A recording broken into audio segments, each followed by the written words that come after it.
ఇప్పటి వరకు 63,65,000 మెట్రిక్ టన్నుల ధాన్యాన్ని కొనుగోలు చేయడం జరిగింది. సుమారుగా 11,903 కోట్ల రూపాయలను రైతుల ఖాతాలో జమ చేశాం.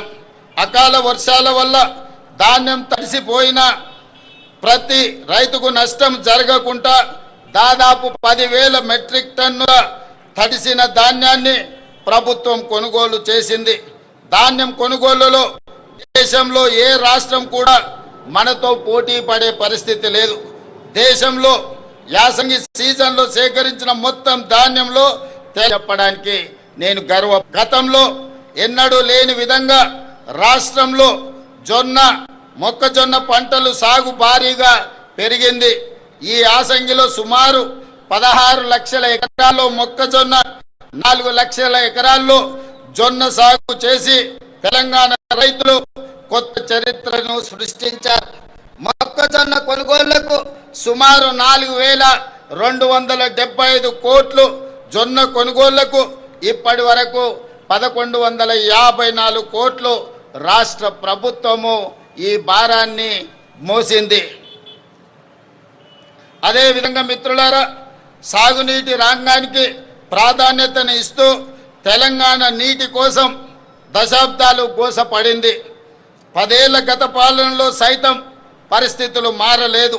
కృష్ణా గోదావరి జలాల్లో మన వాటాలు తేల్చి ప్రాజెక్టులు పూర్తి చేసే విషయంలో మన ప్రభుత్వం చిత్తశుద్ధితో ఉంది.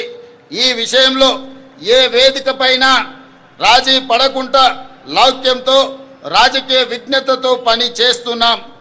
2004లో కాంగ్రెస్ ప్రభుత్వం జలయజ్ఞం కింద చేపట్టిన ప్రాజెక్టులు 2014-15లో ప్రారంభమైన ప్రాజెక్టులు కొన్ని ఇప్పటికీ అసంపూర్తిగా ఉన్నాయి. పెండింగ్లో ఉన్న ప్రాజెక్టులపై అవసరమైన భూసేకరణ చేపట్టి వీటిని చెయ్యాలని ప్రభుత్వం పట్టుదలతో పనిచేస్తుంది. ఇవి పూర్తయితే ఆశించిన మేరకు కొత్త ఆయకట్టుకు నీరు అందుతుంది.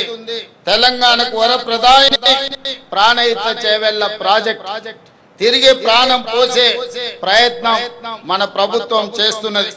మహారాష్ట్ర ముఖ్యమంత్రి గారికి గత సంవత్సరం నుంచి చర్చలు చేస్తున్నాం, లేఖలు రాస్తున్నాం. వారితో చర్చించి తుమ్మిడిహెట్టి బ్యారేజీ దగ్గర నిర్మించే కార్యాచరణ చేపడుతున్నాం. గత ప్రభుత్వం 1,00,000 కోట్లతో నిర్మించిన కాళేశ్వరం ప్రాజెక్టు 3 ఏళ్లకే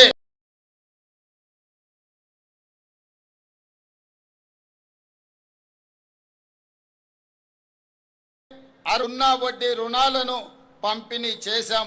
5 లక్షల రుణ పరిమితిని 10 లక్షలకు పెంచాం. ఇందిరమ్మ క్యాంటీన్లు, సౌర విద్యుత్తు, పెట్రోల్ యజమానులుగా రాష్ట్ర ప్రభుత్వం అవకాశం ఇచ్చింది. 1000 బస్సులకు వాళ్ళు ఓనర్. ఇందిరా మహిళా శక్తి సూపర్ బజార్లు, లాజిస్టిక్ హబులు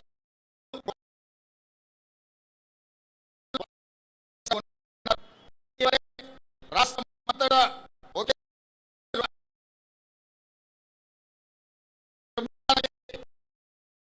శంకుస్థాపన చేపట్టడం జరిగింది. అమ్మ ఆదర్శ పాఠశాల కమిటీల ద్వారా పాఠశాలలో మౌలిక సదుపాయాలు, యూనిఫామ్, కుట్టు కూలీ శిల్పారామంలో మహిళా సంఘాల ఉత్పత్తులు అమ్మడానికి స్టాల్ ఏర్పాటు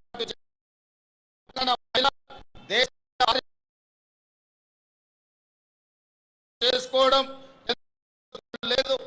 ఇది ప్రజా ప్రభుత్వం కళ. బాధ్యతలు స్వీకరించిన 48 గంటల్లోనే ఇచ్చిన హామీలను అమలుకు శ్రీకారం చుట్టాం. ఆడబిడ్డల ఆశీస్సులతో ఏర్పాటైన ప్రజా ప్రభుత్వం తొలి పథకాన్ని ఆడబిడ్డల సంక్షేమం నుంచి మొదలుపెట్టింది. ఆర్టీసీ బస్సులో మహిళలకు ఉచిత ప్రయాణ సదుపాయం అందిస్తున్న మహాలక్ష్మి పథకం విజయ పథంలో కొనసాగుతుంది. ఈ పథకం ద్వారా రాష్ట్రంలో ఆడబిడ్డలు దాదాపుగా 10,000 కోట్ల రూపాయలు ఆదా చేసుకోగలిగారు. ఇది నాకెంతో సంతోషాన్ని, ఆనందాన్ని, సంతృప్తినిచ్చే సందర్భం అని తెలియజేయడానికి నేను ఆనందపడుతున్నాను.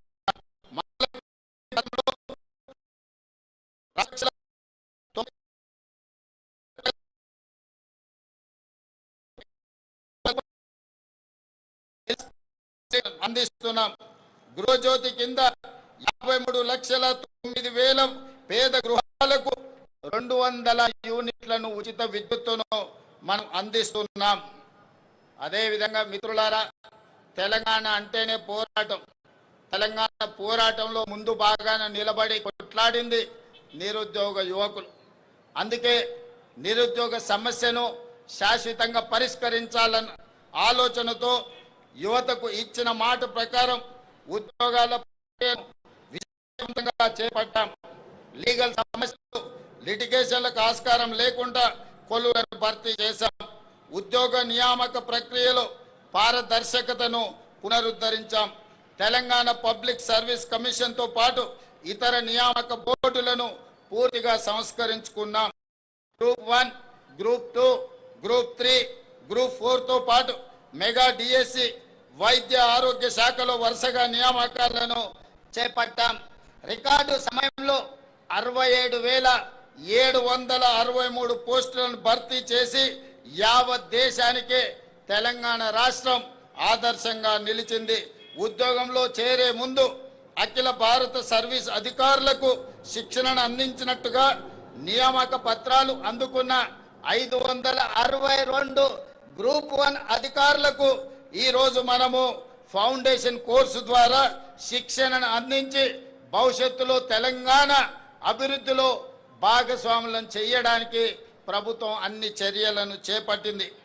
ఈ నెలలోనే టీజీపీఎస్సీ ద్వారా ఇంజనీరింగ్, పొల్యూషన్ కంట్రోల్ బోర్డ్, అటవీ శాఖ, టౌన్ అండ్ కంట్రీ ప్లానింగ్ మరియు విద్యాశాఖలో ఉద్యోగాల భర్తీకి నోటిఫికేషన్లు ఇవ్వడం జరుగుతుంది. నోటిఫికేషన్ల జారీ ప్రక్రియ నిరంతరం జరుగుతుంది. అదేవిధంగా మిత్రులారా, ఈ రాష్ట్ర ప్రభుత్వం విద్యకు అత్యంత ప్రాధాన్యతనివ్వాలని నిర్ణయం తీసుకున్నది. విద్య ఒక్కటే పేదరికాన్ని రూపుమాపగలదని నేను సంపూర్ణంగా విశ్వసిస్తున్నాను. పేదరికం రూపుమాపాలంటే సమాజంలో కుల మతాల అంతరాలు తగ్గడానికి ఆస్కారం ఉంటుంది. ఇంతటి ప్రాధాన్యత విద్యకు ఉంది. అందుకే ఇప్పటి వరకు ఏ ముఖ్యమంత్రి చేయని విధంగా విద్యాశాఖను నా దగ్గరే పెట్టుకొని తెలంగాణ ప్రభుత్వ విద్యలో విప్లవాత్మక సంస్కరణలకు శ్రీకారము చుట్టాము. కేంద్ర ప్రభుత్వం 2 రోజుల పర్ఫార్మెన్స్ గ్రేడింగ్ ఇండెక్స్ లో